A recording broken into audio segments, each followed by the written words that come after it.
ఇందిరమ్మ ఇండ్ల నిర్మాణంలో కొత్త టెక్నాలజీ.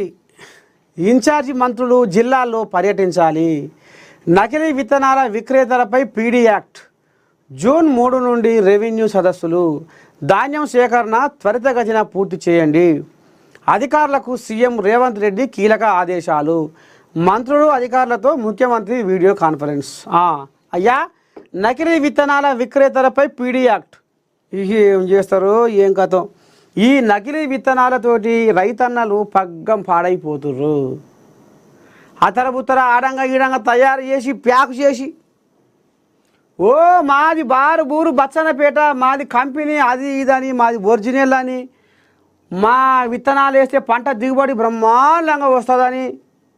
కాకపోతే మీరు చూడుర్రి, ఒకసారి మేము ఇచ్చే ఈ విత్తనాలు తీసుకుపోయి ఒకసారి మీరు నాటేయిరి, ఇక మీ పంట ఎట్లా వంతుందో చూడుర్రి అని ఇక పొంకనాలు కొడుతుంటారు కొంతమంది.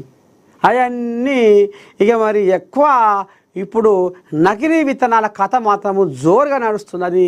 ఈ నకిలీ విత్తనాల బ్రోకర్ గాళ్ళు ఇక మరి ఎట్లా తయారు చేస్తారో ఏం కథో కానీ మొత్తానికి ఈ నకిలీ విత్తనాలతోటి అన్నదాతలు పెట్టుబడి పెట్టి పంట దిగుబడి రాక, అప్పులు పెరిగిపోయి అప్పులకు మిత్తీలు కట్టలేక పంట దిగుబడి రాక ఆడికాడికి అయ్యి పశ్చె పరక మిగిలక అన్నదాతలు ఆత్మహత్యలు చేసుకుంటుర్రు. ఇక ఇంట్లోనే అయ్యా ముఖ్యమంత్రి రేవంత్ రెడ్డి గారు ఇంకో ముంచడం, ఆయన నకిలీ మందులు నువ్వు ఏం చేస్తావో ఏం కథో, ఇక మరి నువ్వు వీడియో కాన్ఫరెన్స్ పెడతావో, అధికారులకు నువ్వు ఆదేశాలు ఇస్తావో, ఏం చేస్తావో కలెక్టర్లకు, మరి ఇక సంబంధిత అధికారులకు, వ్యవసాయ శాఖ అధికారులకు. కానీ నకిలీ మందులతోటి సర్వనాశనం అయిపోతున్నారు రైతన్నలు. ఇవాళ అభం శుభం తెలియని, అన్యం పుణ్యం తెలియని పాపం అన్యారంగా ఉచితార్థంగా ఆగమైపోతుర్రు మట్టి బిడ్డలు, అన్నదాతలు. ఈ నకిలీ మందులతోటి వాళ్ళు ఇక మరి ఎట్లా ఏ రకంగా తయారు చేస్తున్నారో కానీ, ఇవో మందు దేరు, ఆ మందు డ్రమ్ములో పోయ్యా, ఆ డ్రమ్ములో పోసి అంటే అనుకుంటుంటే ఇన్న ముచ్చట ఇదంతా డ్రమ్ములో పోయ్యా, ఆ డ్రమ్ములో నీళ్లు షెడ్ అయి పడ్డే కెమికల్ అది ఇది కలప అవి మళ్ళీ వేరే డబ్బాలల్లో పోసి ఆ రకంగా వాళ్ళు నకిలీ మందులు తయారు చేసి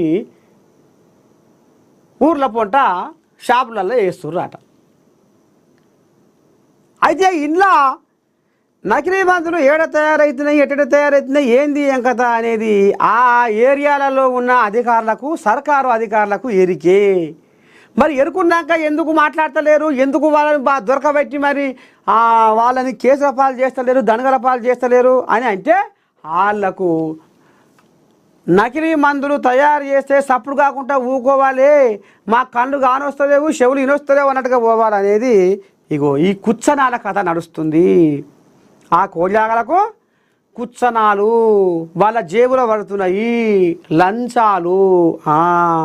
ఇక లంచాలు మరిగి కోళ్ళాగలు, ఇటు నకిలీ విత్తనాలు. ఇప్పుడు సీజన్ తయారైంది, ఇక ఇప్పుడు అన్నదాతలు విత్తనాలు అని ఉరుకులో పెడుతుంటారు.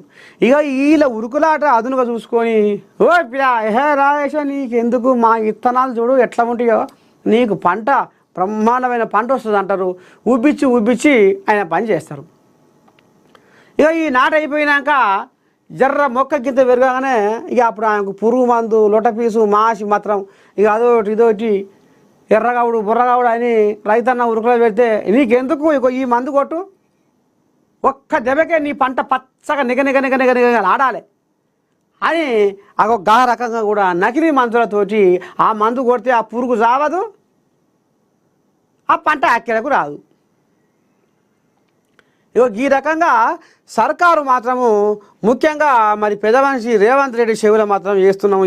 నేను తరపున మీరు ఈ నకిలీ విత్తనాల కథ ఏంది, ఈ నకిలీ మందుల సంగతి ఏంది, నకిలీ మందులతోటి అన్నదాతలు ఆగమైపోతున్నారు సారు. మీరు ఎట్ట చేస్తారో ఏం కథో మీరు అడుగున నిఘా పెట్టి ఎక్కడెక్కడ నకిలీ మందులు తయారవుతున్నాయి, ఏంది ఏం కథ అనేది కొంప మీరు కొల్లేరు చేయాలి, ఆ కొంపలకు మీరు ఎసరు పెట్టాలి. అట్లయితేనే ఈ నకిలీ మందులు తగ్గుతాయి, ఈ నకిలీ విత్తనాలు తగ్గుతాయి. స్వచ్ఛమైన విత్తనాలతోటి రైతన్నలు మరి ఇక దిగుబడి వచ్చే పంటగా వాళ్ళు అడుగులేస్తారు. 10వ పరకో ఊరకు పడతాయి వాళ్ళకు. ఏది అప్పు కట్టుకోగా తెచ్చిన అప్పుకు మిత్తి కట్టంగా పెట్టిన